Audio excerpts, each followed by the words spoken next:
Welcome to Shoot the Breeze, a series on a podcast that celebrates the messiness of life, relationships, and Christianity, featuring my wife Lacey and myself, Nathan. It's creatively titled because it will be just us shooting the breeze, sometimes with guests, while occasionally saying something important. We hope you enjoy. I was thinking about, as we were doing our testing, Yeah. about casual conversation and just like how there's like these social requirements when you come upon a person or, Right. hello, how are you? I am doing fine, thank you. To be fair, I feel like you're already assuming something. That you're going to do it? Know that everyone is aware of these social norms. Most people are. Like, you just learn to say I'm fine or I'm good or I'm doing well. Speaking of social norms, yeah. Someone texted me this week, something, serious, something that was on their heart, but I didn't have their number. It's painful. And the first thing out of my via text was not empathy, right? Like, I'm so sorry. Hey, I'll be praying for you. It was because I didn't have this person's number, but You're like hyper focusing. I was like 99% sure I knew who it was. Well, but I was like, who is this? I know it's painful. I at least play the game, like. Mm-hmm. Well, and hold on, I was just informed how unaware I was at a certain event that we went to. Oh. And I was want to saying, get into that. No, that's fine. I was saying things and stuff, but then apparently all my friends are like, yeah, Nate, you shouldn't have done that. And I'm like, I didn't. Yeah, it went. Everybody knew but you. Everyone knew. Should have stopped. Nobody told me. Nobody informed me of these things. No, I was thinking more along the lines of like social, like with strangers, like being social with strangers. Like I do that thing, and it's gotten worse. I'm gonna bring them up again. With my braces, it's gotten worse. Which, by the way, they are still painful, and it is still hard eating. In case you were worried about me, you should still be worried about me. But don't be worried about her. People. No, anyway. So, when you walk by someone and you're like, I should smile at that person. But then you're like, you don't want to be like a complete creeper and be have too big of a smile. And then you like chicken out at the last minute and you do one of those like closed lips strained, like constipated smiles. And I used to be queen of that because I'd at the last minute too get self-conscious of my teeth. And so I wouldn't do a full toothy smile. Well, now with my braces, my lip kind of gets stuck a little bit, and so it's like this weird, like...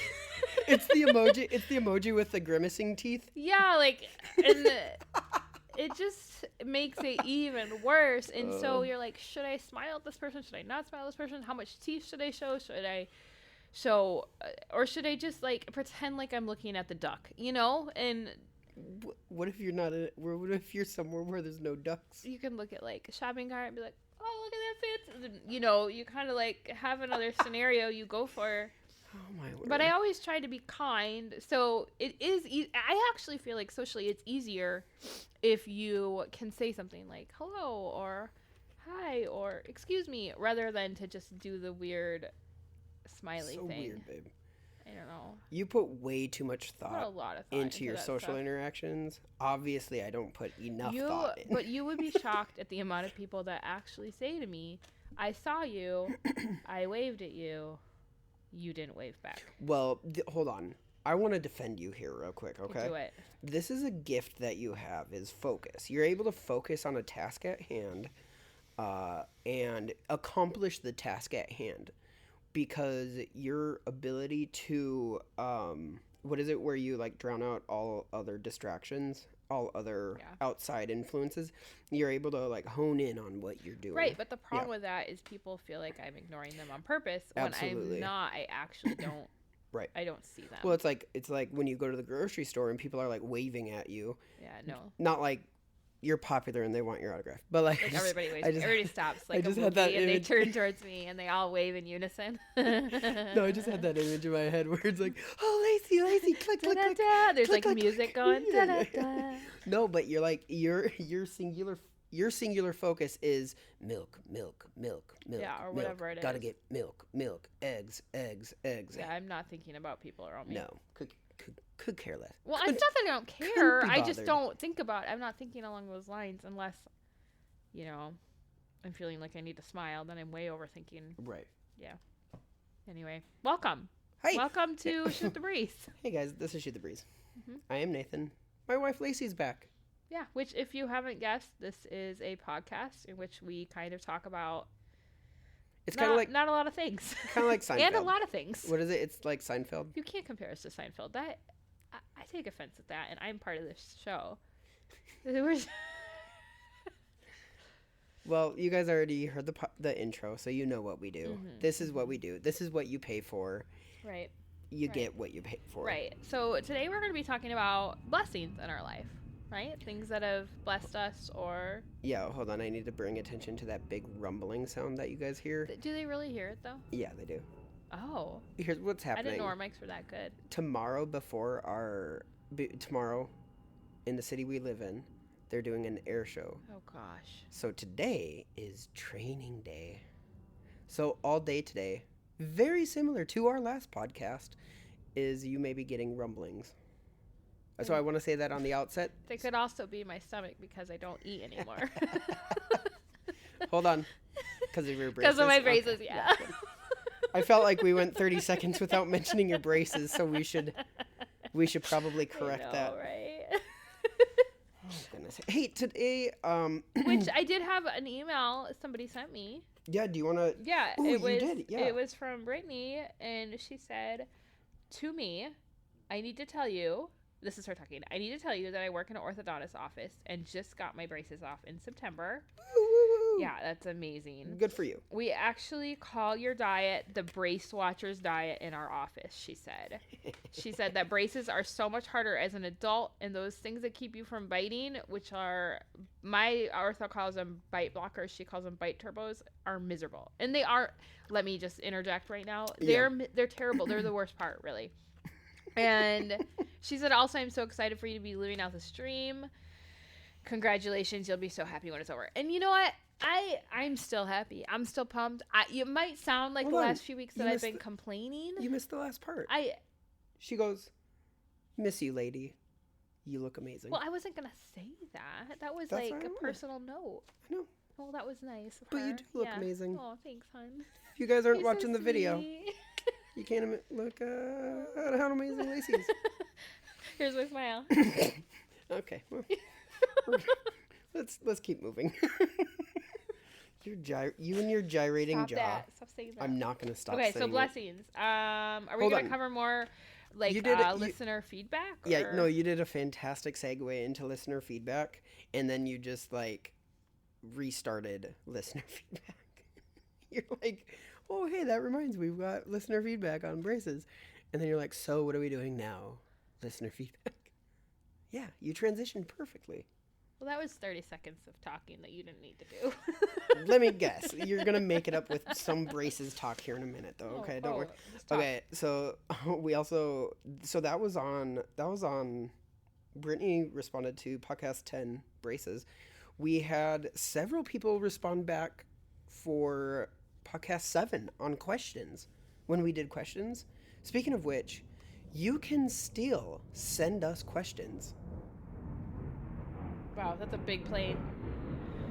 That's a really big one. You guys hear that? That sounds one? like a bomb was dropped. Yeah, well, I mean, we would have a big explosion if a bomb was dropped, but that was just the plane. That is intense. Okay, well, we're going to try to get through this, guys. I can do it. You're the one that keeps getting distracted. Remember that focus thing we were just talking about? I'm fine. Guess who doesn't have the gift of focus? Okay, so first person that responded to questions, Molly. She goes, hey, I wanted to tell you guys that I loved your episode for Shoot the Breeze on relationships. It was on questions, but relationship questions. We get it. Wow, you had to correct her? No, thank you, Molly. Nice, huh? Is that not what you do? No. I listened to several other... No, I listened to several other... Smooth. No, I listened to several other podcasts, and they're like, hey, thanks, but here's what we meant. Like, they correct them. Am I not allowed to correct? Oh, goodness. No. Okay. So, appreciate, this is back to her response, and I appreciate hearing your kind responses to those dealing with marriage difficulties and divorce. I thought that was really cool to see that people who are going through that are reaching out to you guys for advice. Well, thank you, Molly, and I appreciate it. And we're honored that people do write in and ask us questions, and hopefully our responses are not just our opinions, but we hope that they're spirit led and that Right. God is able to meet you guys, through those responses. So, well, thank you. Do you want to read the next one? Yeah, the next was a response to the same podcast on questions. And Christy said, I miss you guys so much, which, side note, we miss you too, Christy. Y'all continue to crack me up, and I totally needed this. I get 1 hour of power at home and logged into your podcast. Totally worth it. Well, thank you. Yeah. I'm glad that this is, our meandering is beneficial. Yeah, and encouraging. Yep, and she agreed with me that it is not appropriate to ask a woman about her hair color or if it's natural or non-natural, and that it's not a good idea, right? And I agree with that. And also, hold on, I may be a bit aloof when it comes to social norms, and even I know that. Right. So don't ask people if they're pregnant, if what their hair color is natural. And also, this is just a side note, on behalf of my wife, who will never say anything. Please don't come at my wife and immediately put your fingers in her hair. Can we just not do that as another social norm? Can we talk about this? No, that's why I'm talking about it, because I know you won't. I'm being helpful without you are, having to. Because some of y'all have done it, and oh, I wasn't gonna say that. I'm like, I wonder if there's any of our audience members who've like, yeah, people come up to my hair too. Well, it's just awkward. You went to more personal. No, because it is awkward because people are always up and they're like elbow deep in my hair, and then they look at me and go, "Is it okay if I touch your hair?" And I'm not gonna say, "No, please get your arm out of my hair." I'm not gonna say that because I'll feel bad because I don't want to make you feel bad. But just as a side note, just kind of know I don't like it when people touch my hair. And I would, and I think a lot of people do. Like the other morning at church, I had 4 people put their hands in my hair. I would say a healthy assumption for anyone is that nobody likes that. You know what I think Nobody it is, though? likes it. I don't think it's on purpose, honestly, because my daughter is very kinesthetic. And she will do something before she's realizing she's doing it. Like, I remember she was little, like probably maybe 4 years old, and I had just made Jell-O, and I put it in the fridge to set. And I said, "Listen, everybody, I just made Jell-O." As she's looking at our daughter in the eyeballs. I'm looking at them going, "I just made Jell-O. When you open the fridge, don't poke it." Because I'd always find these huge poke marks in the Jell-O. And to be fair, they're not even trying to eat it. Ari literally walked over to the refrigerator, opened the Jell-O, and poked it, and then looked up at me with panicky eyes because it was like one fluid motion. And I think the hair people are the same way. Like, they see the hair, they see the curls, and they just go for it. And then as they're in my hair, they think, "Oh no, I probably should have asked." And so at that point, I'm going to give you an out. Like, I'm not going to be like, I'm not going to be rude. But also, later on, I will think to myself, now my hair is messed up because it has hand grease in it. The curls look great, and now they're all loose. And also, when you recognize that you're elbow deep in my wife's hair, don't ask. Just be like, "Oh," and then remove your arm. Well, and this is a PSA for all the curly hair girls out there. We all would like you to know this. When we do our hair and we have it styled curly, it actually doesn't stay curly if you run your fingers through it, or if you yank out the curls, or if you like go like this, like you kind of like comb it out with your fingers.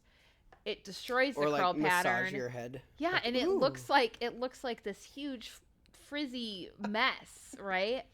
And so it's like the hair that you thought looked so great 2 seconds ago, now You've ruined it for the rest of us. Exactly. Yeah. You're right. So I thought that Christy, that's for free. Yeah, no. Christy also said that coffee is exciting, especially when you can't have any. Oh, that's sad. Um, she wrote this when we were having a winter storm. Yeah, and we can move on from that one. But Yeah. thank you for your feedback, Thank you, Christy. So yeah, we appreciate the feedback. It's been fun for us to hear about people listening and how they. Oh, wait. Can I do one more? She did bring up a point that we had talked about. Okay.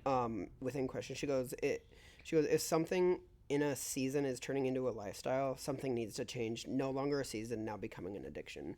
She said she really appreciated that and kind of honed in on that one, and I think that's a good point. Thank you for pointing that out. That's a great highlight, Christy.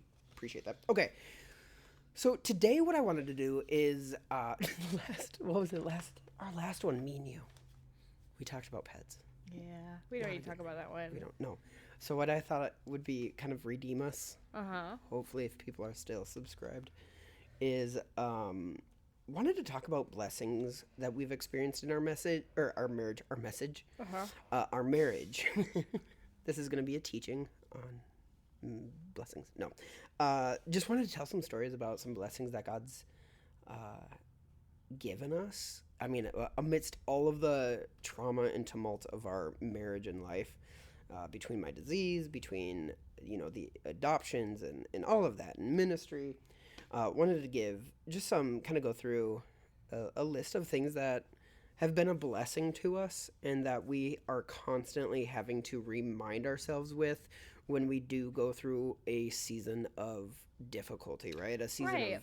And this is modeled in the Bible, that when the Lord does something miraculous or something really substantial in someone's life, he says, I want you to create a memorial here. I want you to tell your children and their children of what I've done so that you will remember who I am, remember my character, right? And I think that the more we think about the ways the Lord has blessed us or met our need or surprised us with good things, how that builds our faith and builds our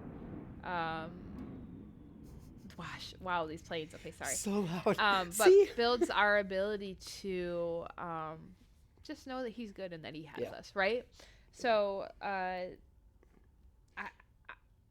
do you remember the first one? I'm reading Nathan's list that he wrote, which is funny because honestly, we have so many through the years. Like, we've honestly lived this incredible life of miracles. So this list is in no way exhaustive. And I will say this, so we have a good friend who's journaled every day for decades. Oof. And has just so much amazing content. And I started my journals out young, and I really wish that I would have done that. Hold on, paraphrase. Yeah. 13-year-old Lacey journals are fantastic. They are pretty good. I should have brought them to read a few little snippets out of them. Do you remember? Hold on, you can recall one. What one? It's the one where you listed out your pants. I think I already talked about that on the show. My stretch pants and the collection and the color and all that. Yeah, that was a.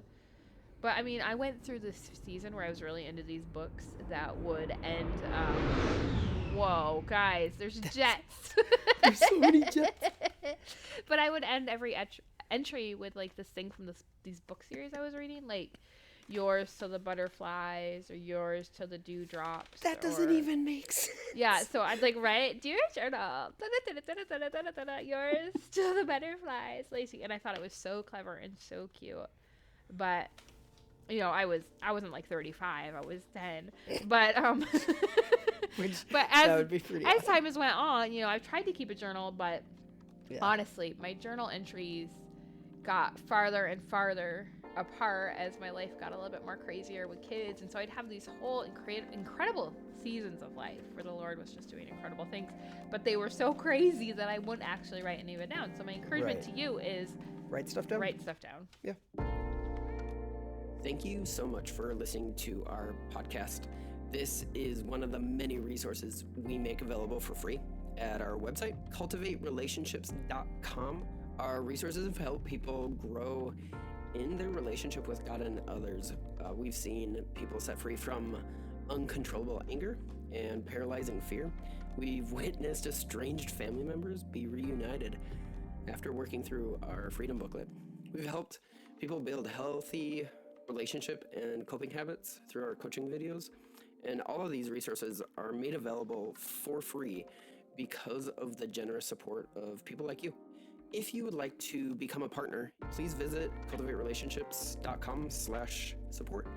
Now, I hope you enjoy the rest of this episode. Yeah. Okay, so do you know what the first one is? Yeah, it was the very first marriage conference we went to. Yeah, it was like within a year of getting married. Yeah, we got married and we did not know what we were in for. We knew nothing. Nothing, not at all. And so we were struggle busing, and someone actually in the church paid for us to go to this marriage conference. Yep. And it was really fun to get away and go to this conference, and we went up to Anchorage. And I feel like part of the marriage conference, we were kind of looking for things like takeaways, and they had homework that you could take home to your hotel room for the night. And but I tell you what, we sat through that entire thing. I think it was 2 or 3 days, and the one thing that we took away, the one thing honestly that we came back to for years and years and years. I would probably say that it's the single most influential thing that has saved our marriage. Yeah, and it was just this little thing they went through. Yep. Where they said, I want you to stand up and look your partner in the eyes and say, yep, you are not my enemy. Right. And just kind of this teaching, and basically how no matter what you're going through, no matter what argument you're in, no matter what conflict you're trying to resolve, that other person is not your enemy, that you have a real enemy. Mm-hmm. And that when you turn your partner into your enemy, that you are not able to get to the end of the conflict. So for years, 4 years, literally, Nathan and I would be in the heat of something, like the worst part of a argument, and we'd look at each other, and whether it was in our minds or out loud, we'd say, you are not my enemy. And it would, I'd have to remind myself over and over, but honestly, that was so powerful. Well, and I think it's so powerful because it deals with assumption. Mm-hmm. It deals with the assumption that, well, my partner, whoever it is doing this either on purpose or because they don't care about me or whatever it is, right? Whatever the issue is. But it goes back to the assumption that, no, they are not my enemy. And so it kind of goes back to, okay, this is my teammate. If they're not my enemy, they're my teammate. I have to assume the best about them. And also fight against what the enemy is trying to do. To properly identify who the enemy is. Yeah. Because it's like... Because then you turn into a team against the actual enemy. Exactly. Instead of against each other. So that was right early on in our marriage. That was an incredible tool that we received. I would say the oftentimes the thing that I feel like my wife is the enemy of, like she's my enemy because of this, is often things that she is already struggling with. And so when I'm tempted to believe something, I'm literally in the process of learning this, of going, oh, no, that's where they're struggling. Like the enemy is kind of actually giving me a little insight by tempting me to believe this about them, giving me a little insight into what they're struggling with. Interesting. And so it's been really helpful for me, honestly. Like when I'm days when I'm really frustrated at you, why isn't she doing this? She should be doing this, recognize because if I were to speak that stuff over you, that'd be really discouraging to you. Right. And so recognize so she's struggling with that today. How can I speak the opposite? How can I pray for her with those feelings? So anyways, just a little side note. Yeah. So the next thing you put down, I kind of want to thread the needle with a little bit, because there's more to this story, I think. Oh, so much. It's a big story. Right. And I'm not going to go too far, but basically we were in our, we had, I think maybe our second year of marriage, we had come back from Minnesota, and we were trying to find a church to call home in our small town. And there was a lot of drama in different churches, and Nathan did this. I was on a traveling worship band. Yeah, he played drums, and so we just kind of rolled with it. You want to play drums here? Sure. You want to play drums here? Sure. And we didn't commit, and we felt the Lord telling us, you need to commit to a church. You just need to commit to them. Be like, well, this one has this problem, and this one is that problem. We could always like the teaching there. We don't like the people here, and we just kind of, this one's not spirit filled. This one's too spirit filled. Yeah, and so you always have these excuses, right? Yeah. And so eventually the Lord just called us out. It was like, you need to choose. And so we chose one. It was not I will say, it was not necessarily even a spiritual choice. It was just one that we were like, we have some connection to this one. We're gonna commit here. And at that time, we also got involved. We went to the youth pastor and said, "Hey, how can we serve you?" Yep. And he's like, "I don't have anybody for the junior high," and so we're like, "Okay." I guess. And that, honestly, side note, that was incredibly rewarding. Oh my But Lord, so we get committed at this church, and a few months later, Nathan kind of receives word that he was losing his insurance. there was a good possibility that I would lose. Right, and we could fight it, but there would be a lapse of months. And yeah, for those of you that don't know, Nathan has a disease. He has cystic fibrosis, and he needs a lot of medication every month. He needs so much medication. Yeah, and it needs to be consistent. And if he doesn't, he will die. Like, that's pretty much, he doesn't have a few months to wait for paperwork to get shuffled. Like, he has to have it. And so we didn't know what to do. And some people from the church found out, and they would have cried thinking about it. It was just so impactful. They started meeting during lunch every day to pray for us. And then this guy from the church, one of the guys that went to the church, he called us and he goes, "I want you to know this, that whatever lapse you have, I will personally pay for coverage for his medicine." And we're talking tens of thousands of dollars. We're not talking a small bill. Yeah. And he just said, "I want you to be able to rest in that peace that you are covered until this gets taken care of." And so the church body just surrounded us. And it was really, I think it was such an amazing way to see that our willingness to commit, even though everything wasn't perfect, was the Lord honored that and rewarded it through relationship and people that cared about us. And that we had a great experience at that church. We loved that church, and the only reason we left is we ended up moving away for about 8 years to a different community. So that to me, that was such an amazing time in our life. Yeah. So that's always been one where it's like, okay, God, no matter what possible outcome, we know that you have us, right? We know that you are stewarding us and caring for us, no matter what the projected future holds. We know that you have a plan for us and that you are working and scheming all things for our good, right? Because that's the God we serve. You gotta tell me, I totally wore non-waterproof mascara because I had no intention on crying through this, but I think I probably will. I know this is a good one. If I have it like running down my face. With that, I was gonna say, just as an addendum to that, my monthly medical bills are upwards of $100,000 per month. I have several medications alone that cost $20,000 each. More like 30.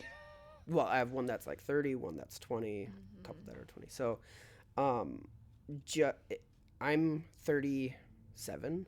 I'm 37, and I'm fairly healthy right now. But it is only because of these God-given medications and God's provision in providing finances for these medications, whether it's through insurance, all of that programs. Guys, yeah, I've literally been signed up for programs I never signed up for. Right, like we'll find out that he can't get a med, and the pharmaceutical people. Well, for example, like there's specialty meds for cystic fibrosis that you can only pay out of pocket or be signed up for grants. I don't know the grants. I don't research all this. So one time I had this one someone called me and they're like, "Hey, we have this medication for you." I'm like, "Oh, no, I'm good," because I didn't order it and because I can't afford it. Well, our copay was going to be $1,000 a month. Yeah. So that's not the cost of the drug. The copay was $1,000, and we were like, we can't do this. Nopers. And so they're like, well, we shipped it. I'm like, great. Okay, like one of those conversations like, don't ask, don't tell. Like, we're not gonna do. Well, it shows up and it says that I had been signed up for this grant to cover it. Right. And I called. It was one of those moments where I actually called. I was like, "Hey, I never signed up for this grant." They're like, "Oh yeah, it's right here. You signed up." I was like, "Okay, Right. And we've bye." just whether it's from that type of thing or just people the Lord connects us with that really kind of show us what we have access to Yep. or help Yep. us. I mean, we had Yep. a really great um, contact with social services for years Yep. that was really attentive to us. And, you know, it can get really overwhelming with all of the, not just the medical needs, but then the paperwork and the insurance needs that I've just felt like the Lord has really met us there. Yeah. you One of know? the things that we always see happen is when one program, one thing, one person is transitioning out, right? It's never like one of those nice transitions. All of a sudden you go to order your medication, they're like, "Oh, that's no longer covered." Which, yeah. But it's whenever something transitions out, God has always provided something well, on and the way along in. those lines, I mean, Yeah. we're talking about your medical. One of the Yeah. huge blessings is Nathan has been seen in a clinic in Minneapolis for his entire life. So we're Yeah. talking since you were 4 years old. Yep. And CF clinics are not all the same. And If I'll just say this. don't. No, just Nope. one little thing. Nope. We're gonna celebrate your clinic and not Okay. say anything else. All right, no So celebration. his clinic is very good and they Yeah. know him very well, and I think Love that's my part clinic. of the draw is they know him very well, so they Yeah. care. I mean, he has a respiratory therapist that's literally known him since he was 4, her whole career. Yeah. She has known him and she's able to help us, right? She actually cares Yeah. about him. And so where was I going with this? I don't know. You're talking about my clinic. Yes. Okay. So even when we were living in Alaska, he would go and be seen at his clinic every 3 months. Yeah. And that is expensive to get Plane airfare tickets there. to Alaska. And what had happened was the Lord connected us right away when we moved to Wasilla with a family that's actually been longtime supporters of ours. And she was a flight attendant. Yeah. I know you're going to make me cry. I know. But she said, "Hey, I have these standby tickets. Yeah. And I would love to give them to you to be able to use for your appointments." And so we had access to those for years and years and years. It was like 8 years. Yeah, 8, and it years, made it feasible. Yeah. And then when things got real crazy, they started cutting flights to Alaska, and so standby tickets we couldn't use them anymore because we ran the risk of missing the appointment. Flights. Yeah. About that time, without us doing anything, another couple stepped forward. And it was a transition when we started moving down to Homer, correct? Right. And this other couple stepped forward and said, "Hey, we have a lot of airline miles and we want to gift them to you to be able to make your flights to your appointments." And it was almost the seamless thing that the Lord set up for us. And I just, I'd sit back and look at that and say, "God, your provision is so thorough and good." And the thing I've noticed through it is that he loves involving people because he loves those relationships, right? He loves it when we're able to do things for each other and to see his body work in that way. And so, as we're talking about just the flights, you guys know who you are, who I'm talking about, but you've just done so much for our family. Yeah. And it's, it's always, it's always a blessing. And it's always, again, those seasons where something's transitioning out and resting and trusting that God's going to meet it. So they've been providing. Oh, that's down there. Okay. Another one is when Lacey and I were deep. I mean, this is within the first couple of years of our marriage, and we had nowhere. We knew no one and had really nowhere to go in terms of counseling. And we had a good friend who had a connection with a counselor at the church that he worked at, and who happened to be Scott and Sarah Fricking. And just willing to meet with us and work with us on our marriage. And the same friend offered to let us live with them for a while to be able to get situated in the new place. And I remember very distinctly that Nathan and I had a conversation, and there was 2 things on the table. One is we could go forward with this dream we had of doing something really specific that was open to us. Yep. Or we could get help for our marriage.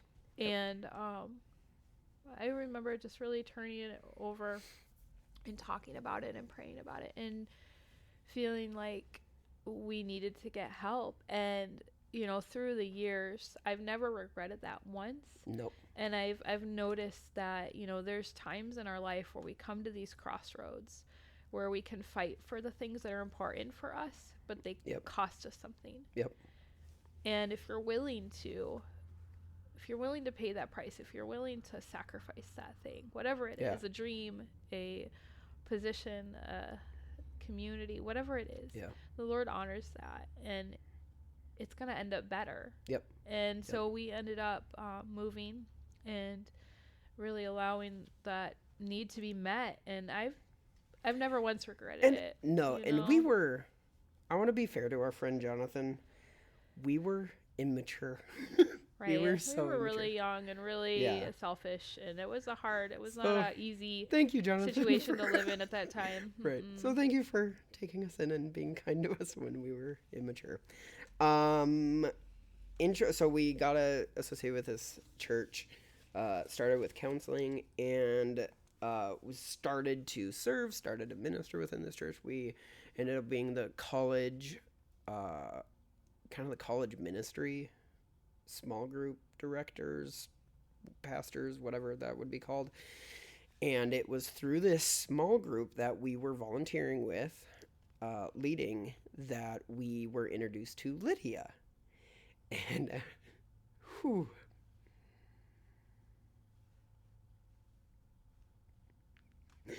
can't have long pauses because they'll wonder where we went. We're crying. That because of cystic fibrosis, I'm unable to have biological children.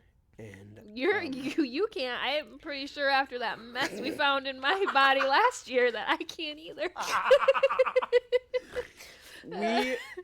But it was through this college ministry that we introduced to Lydia, who was a part of the foster system in Anchorage. And so we were able to adopt her, and that was really an incredible journey. And you know, I remember very distinctly we had went through a few years of just trying to figure out how we were going to have a family, and the Lord said very distinctly to me that I'm a good dad, and that when you ask me for good things, that I'm going to give you good things, you know. And he just lined things up in such a way. And yet again, I mean, he used people. He used those relationships in our life. I remember when we had brought Lydia home, we had adopted her, and she came to our home when she was 2, right? Uh-huh. And I remember kind of doing the quick math. Not good at math, but I can do 1 + 1.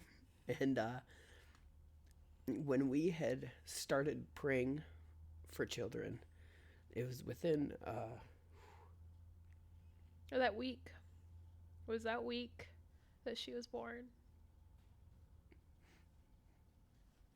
It was exactly that week that we had started pursuing it, and the Lord just lined up that time, you know.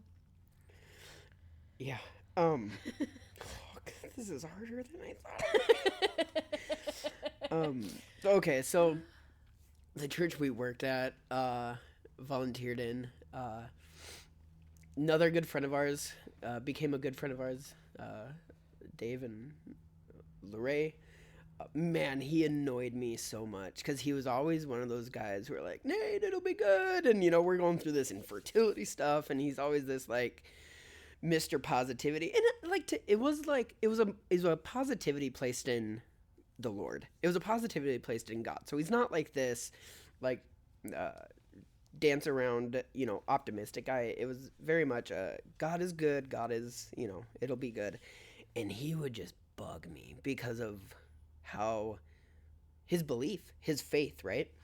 And, you know, man, it was years later we had become full-time missionaries working in Alaska Bible Institute, and I realized what God was doing in my heart and all of, the faith that he was building in me to this day. Like, even right now, I feel like I'm him. Like, I'm like, hey, it'll be good. People would come to me and be like, hey, it's horrible. And I'm like, man, God's good. It'll be good. Like, and I realized after the fact, I mean, years later, just the effect that he had on my own soul, even when maybe I wasn't aware of it, right? Like, he was speaking to my spirit back then. And now my spirit's like, Nate, it'll be good. So really appreciate him and their impact on us and development with us. Our supporters. We've been missionaries now for over 8 years. Yeah. And we've had the most faithful supporters. Super, super thankful to all the people who support us.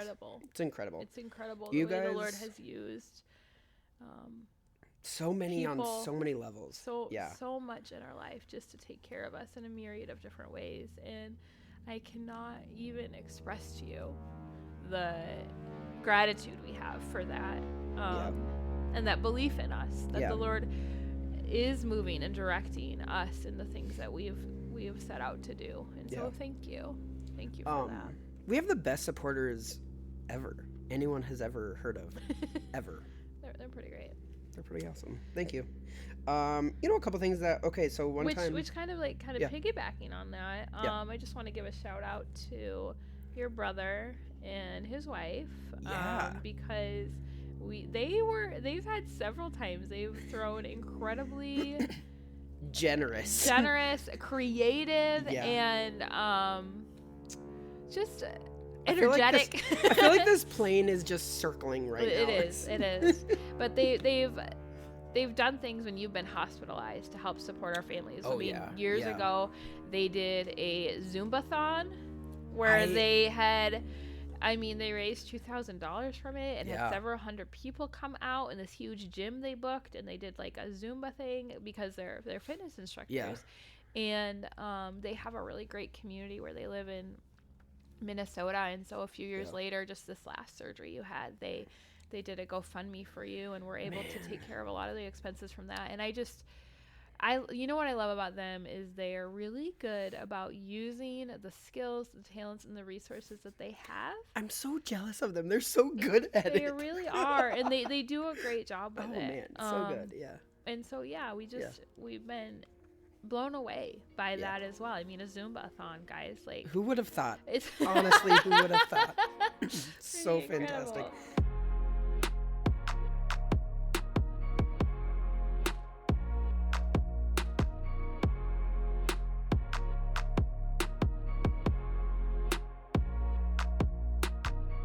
Okay, I'm gonna maybe wrap up all of my medical stuff real quick because it's like there's so much of it. There's so much of it, but like this one specific one, I will say this. I believe in healing and medicine, and God has not yet healed me, but He's always provided medicine. So, there's that healthy faith balance there that I am fully aware that God is the provider and sustainer, and He uses doctors and medicine in miracles. So I will say that. But man, my machine blew up in Ireland when we were there. Your machine has blown up more than once. And we've always it's always been away from home. Yeah, it's never at home. It's never at home. No, it's when we're traveling, specifically overseas. One time it blew up, and then it worked. One time it blew up, then Lacey had to do therapies by hand.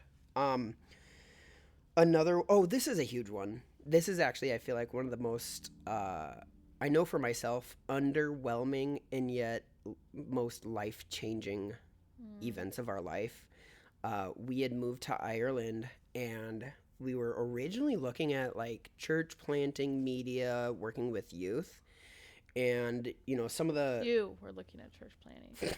I was never on board You were that never train. You were never on the bus on that one. Not on the bus. It was like I was like, this is a bad idea. It was like the movie Speed. She was trying to get off at every turn.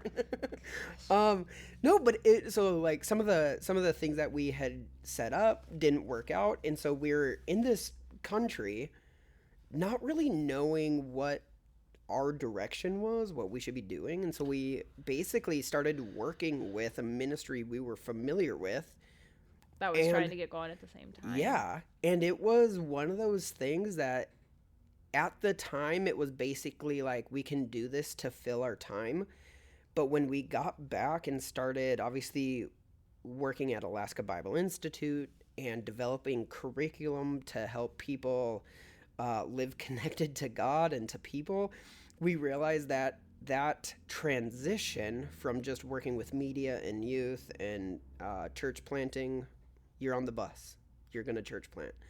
That transition to helping people hear God's voice and helping them live connected to God and others, that's when that happened. Right. Like that was when that transition happened. So we're super thankful for that time, even though it was really confusing, wasn't it? Like it was really one of those seasons where we're like, what? Why are we here? Yeah, what's going on? Right. So don't forsake those seasons that God brings. I gotta say this carefully. The different things than you expected. Perceived confusion. Right. Perceived. Because he's not an author of confusion. Mm-hmm. But I think in our expectation, we become confused by what we thought he should do and provide. Well, and I think so much, I mean, there's an old study, and I think it came out in the 90s called Experiencing God. Do you remember that one? Yeah. Yep. And that one was so impactful, and I've honestly kind of still reflect on a lot of facets of that study when I get a little lost, because the main thing is don't be so concerned about what God has for you. Be concerned about what God is doing. Yeah. And when you see him moving, hop into that. Yep. And that and there's a lot of caveats to that, but basically that if God is moving somewhere, you're not going to go wrong participating in that. Right. And then when you get confused, just jump into where you see him working and him moving. That's and good. You're going to be led in and through that, Yeah. So that's a great confusion blocker or breaker right there. Yeah, that's great. Man, just our time at ABI, it was 4 years of basically a petri dish of testing out what this ministry that we're currently working with. ABI. Yeah, that was really sad to give up. I know. We really, it's like the perfect place to raise kids. Our kids loved it there. I loved it there. The kids would like run around campus at like a herd of feral children. It was fantastic. It was just a really amazing place. Living in community. If you've ever lived in a community that is really life-giving, it's that nothing really compares to it. Right. And that was there. And I think that brings us to our next one, which I love that you have on here, is God has always provided housing for us, which, we didn't buy our first home until I was 35, when we got our first home.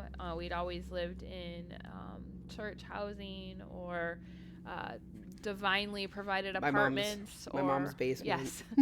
But time and time again, as the Lord called us out into faith, he would provide a home for us. And I'm not going to say, that has been a huge struggle for me to believe that.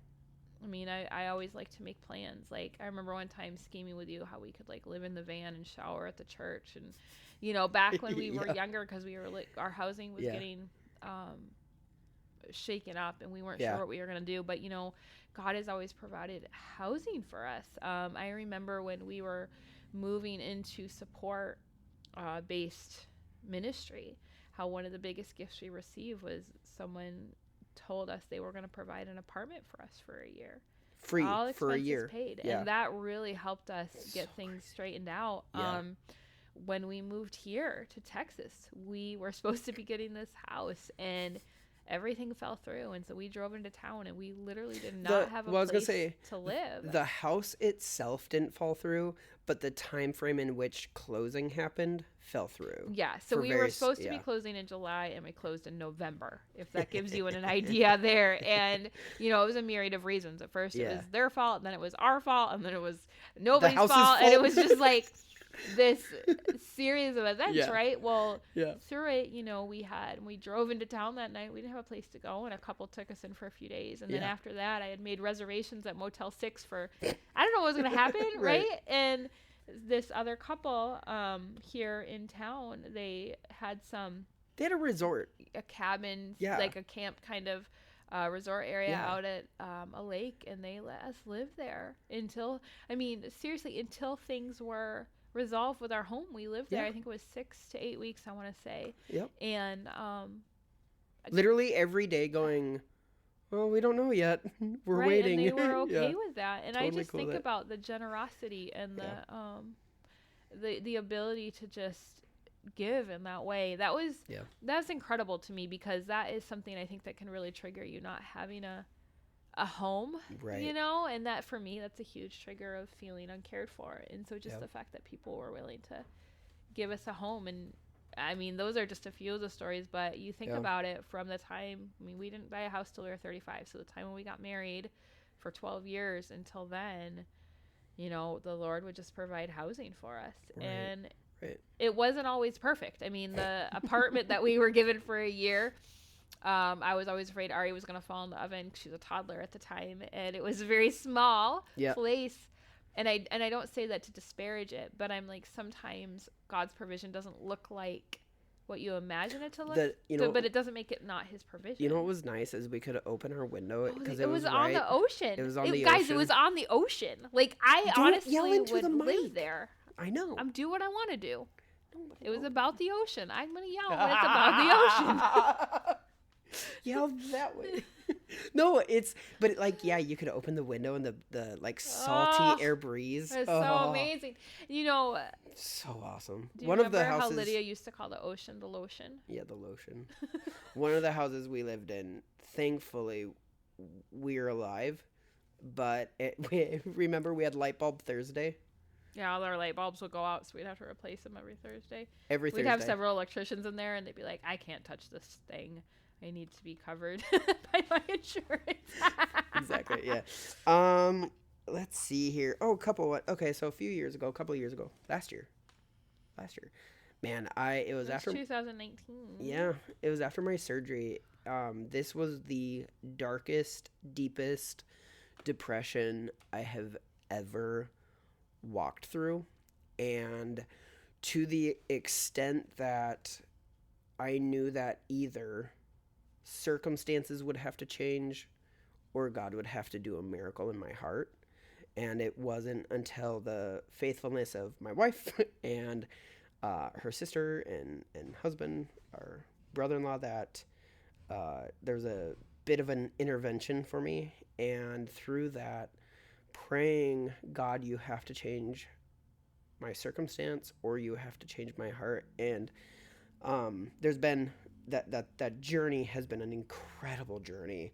But man, I remember waking up that next morning, and God had the only way I can say it is that God had given me a different heart, a different mindset than what I had gone to bed with. And one of the most miraculous times in my memory. Yeah, it was very much not a snap, but no. It was a miracle. I mean, it was a miracle that your change in ability to now there's been stuff. There's been behaviors and mindsets that I've had to cultivate and develop since then. And I was telling Lacey this the other day. I said, I'll be honest, this is this is my perspective, so you don't have to agree with me. But I said the fruit of my relationship with God, my ability to hear his voice, has been the clearest in this last year than I would say the entirety of my relationship with him over the last several decades. And I don't know, like I said, this is my perspective. She would probably argue with me. I don't know if I would trade the darkness that I had gone through for the miracle and the relationship that I have with my Heavenly Father today as a result of it. Right. Because it brought me to such a place of needing and depending upon Him. And I never advocate for God does horrible things to us so that we'll trust Him. I do not advocate for that, and I don't believe it. But I think He can redeem, and He can redeem time that the enemy has stolen. And that year, in me giving into the enemy's lies, God has more than made up for that lost time. During that time, oddly enough, I was able to finish our book that we published, Unlove. You can get it at our website or on Amazon. But I was able to publish the book. You didn't. Did you? I'm trying to remember. You didn't get it done until after. No, it was a couple. It was like. You stopped, and I had to keep telling you have to finish this. And you're like, I don't think I want to finish it. I'm like, no, you have to finish it. Right. But I wrote a majority of it during that time. I will say, even though we still live on faith, we still live this incredible adventure together of not knowing how things are going to come about. I feel the most secure now than I've ever felt in our marriage because of your utter dependence and trust in the Father. And I want to thank you for that, because it's like, you think, like, as a wife, you think your security comes from so many things, like physical things, like a home. She has zero security with me, folks. A good pantry, or you know what I mean, a healthy husband, right? Like whatever those things are that you think are your security, and ultimately that's not true. I mean, our security is in the Father, and even with that, to be able to partner with that and say, and the fact that my husband is so trusting that the Lord is good and He has good things for His family, and that even if you don't know, like I remember when we were younger, I'd tell you things and you just say, I don't know what we're gonna do, and I'd say, I don't want you to say that, I want you to lie to me and tell me it's gonna be all right, and so I made you lie to me for years, and now though I know that you're not faking it, right? Not at all. It's gonna be all right. And guys, I feel like we need to end it here, but just this encouragement that when you step out into the unknown, when you obey the Father, whatever that thing is He's asking for you to trust Him in, that your life becomes infinitely more rewarding.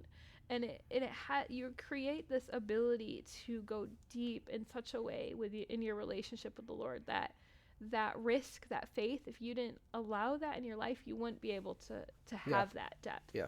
And so Nathan and I have taken a lot of risks. We've taken a lot of risks, and not all of them have been. I was gonna say, I think with risk comes a lot of failure. A lot, and we've had a lot of failure, but we've also had a lot of reward. Yeah. And I wouldn't trade that. And so I want to pray, and I want to thank the Lord for everything that He's done. Amen. And I want to pray over the people listening. Yeah.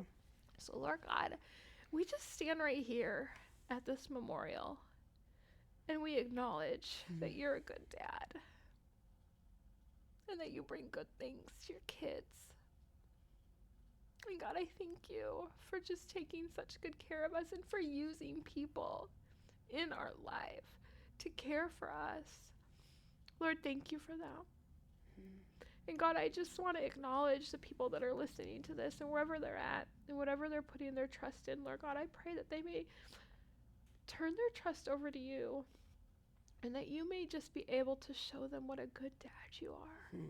Yes, Jesus. And that ability to just lean into You for their security, for their encouragement, Lord Jesus, for their dreams.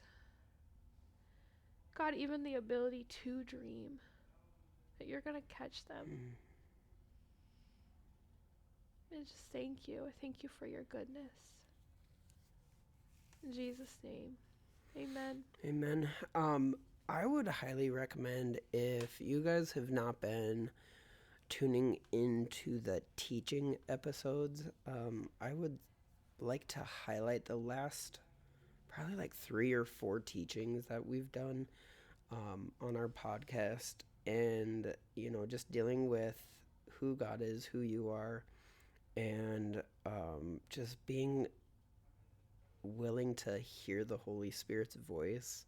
The last several teachings will be deeply encouraging to you, and then also really help you hear the Father's voice for yourself, your family, and your life. So please check those out. Guys, thank you so much for listening. Yeah, thank you. This has been thoroughly enjoyable and emotional. Yeah, a little bit. I have like mascara probably everywhere right now. No, you're actually good. I think it's all cried off. So funny. Okay. Bye. Bye.